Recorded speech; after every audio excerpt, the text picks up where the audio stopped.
2007 Mazda 6i. It's making this weird sound whenever you give it gas.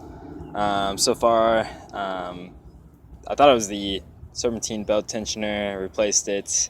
It was not. So you can hear it on startup, and then I'll put it into drive, give it some gas, and you'll be able to hear it just fine.